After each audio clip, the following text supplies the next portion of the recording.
Car boot camera, we're here again. Unbelievably, was this the third, fourth time? Third? Yeah. I'm surprised we're still doing this, probably because we run out of ideas. And the amazing thing is, this is your idea, and you've not even turned up with anything.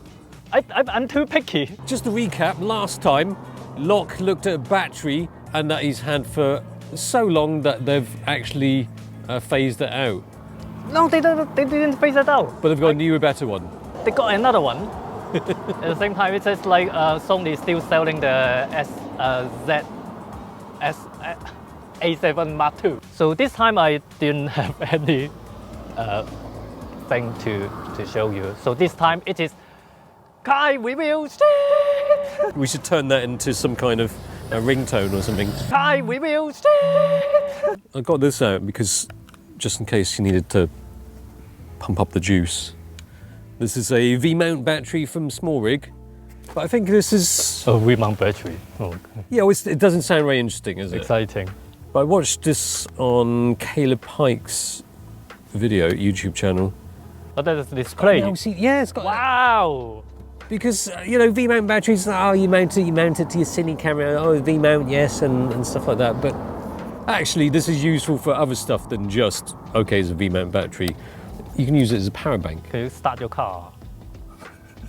So it's kind of like, oh, we got everything. Oh, there's a power button. So this is a 99, they've got a small one, or they've got a Caleb Pike crossover edition, which is even more juice. What's 99 means? The watt hours. Okay. Yeah. I thought you don't know. Oh, USB-C, USB-A, DC output. And then also a D-tap on the side. Yeah, of course. And then you've got the screen to tell you how much juice is left and how much what it's supplying the power to. Okay, that's pretty cool. Yeah. That's two USB-C out. Yeah. One USB-A, 12 volts and 8 volt out. So as far as batteries go, it's quite interesting. It's kind of like the only thing left is AC power.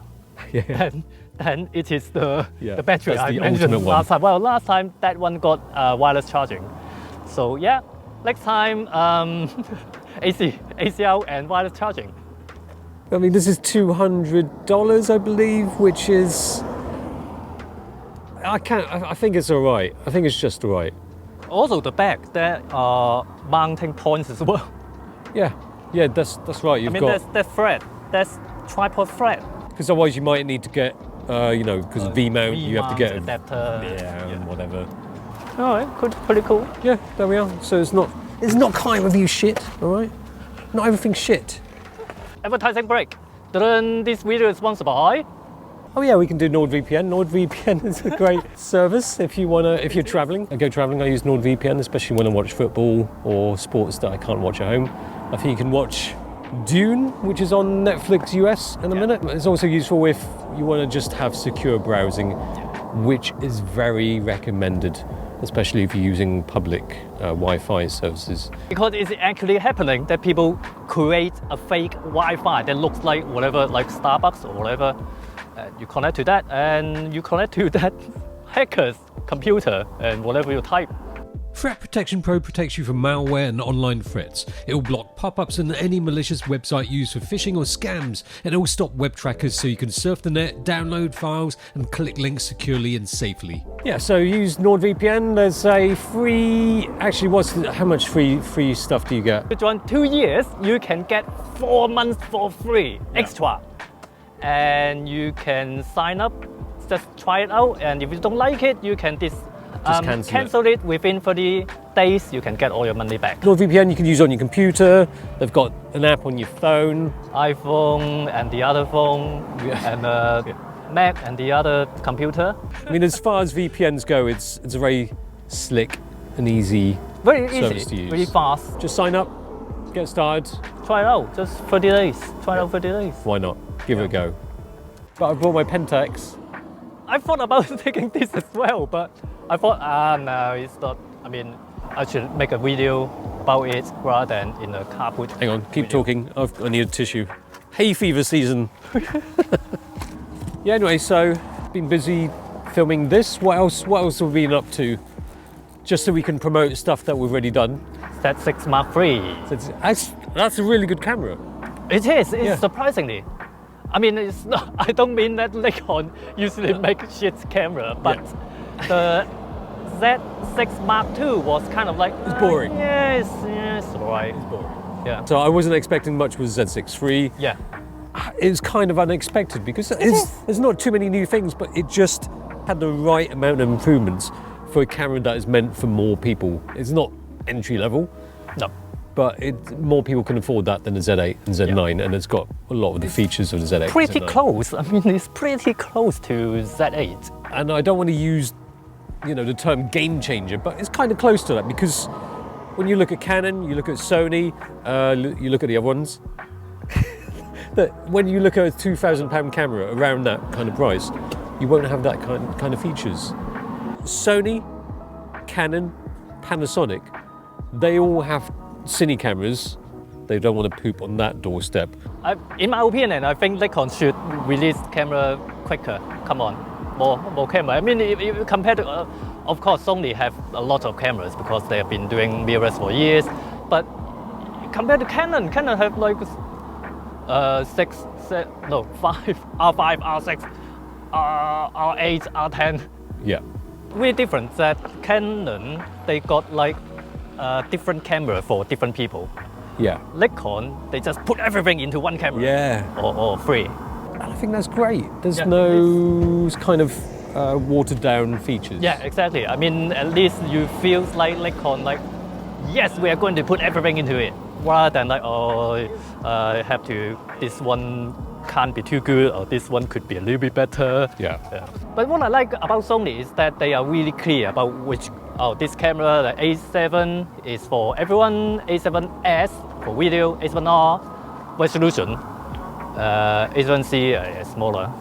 Of course, it's getting a little bit confusing with a ZV-E10 and ZV-E1, but generally the A7 are very clear what you are going to get, rather than R6, R9, R10, which one is which.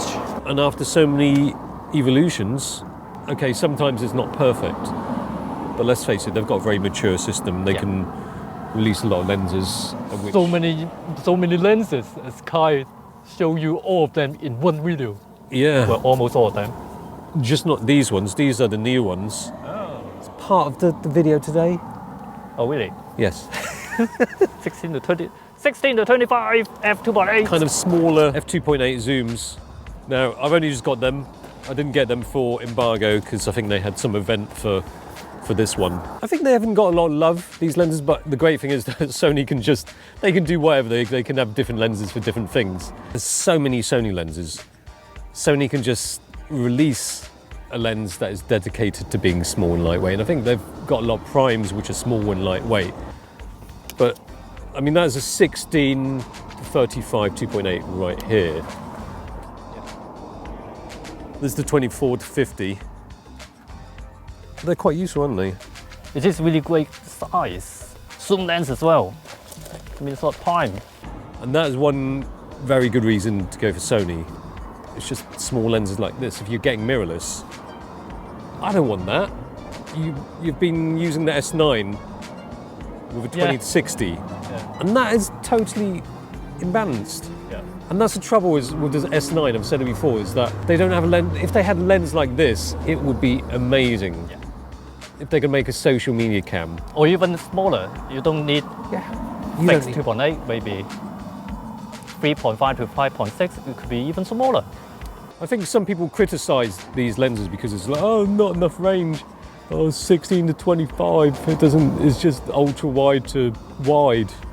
Well, the problem with it cutting off at 25mm is that it makes the 16 to 25 not that practical as a one lens to do it all. You're missing out on a standard-ish field of view, and you will struggle to get shallow depth of field.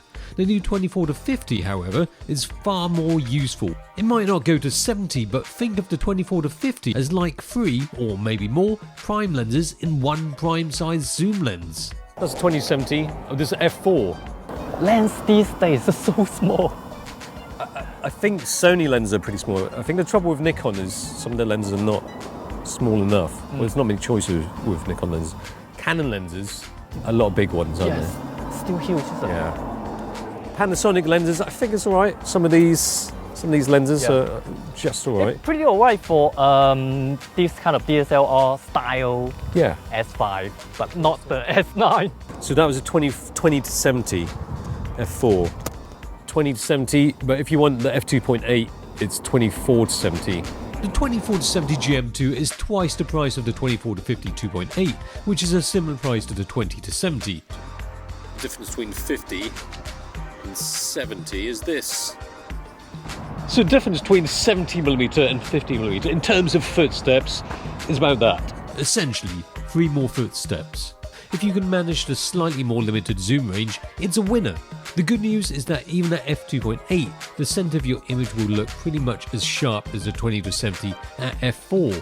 The bad news is that without lens correction at 24mm, the 24 to 50 shows a hell of a lot of barrel distortion. At 24, it's a bit wider, so when it's corrected, it will look like a 24, but the distortion correction will make the corners look a tad softer.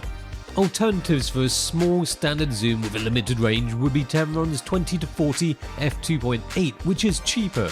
But for Sony's own, I think the 24 to 50 f2.8 might just be their best standard zoom for the money. Well, I thought cardboard camera is for smaller brands. You could keep going and on. Oh, smaller brand. I thought you said smaller lenses. That's fine. In the next video, not only do we have smaller lenses, but it's a smaller brand too. What a winning combination. Coming soon.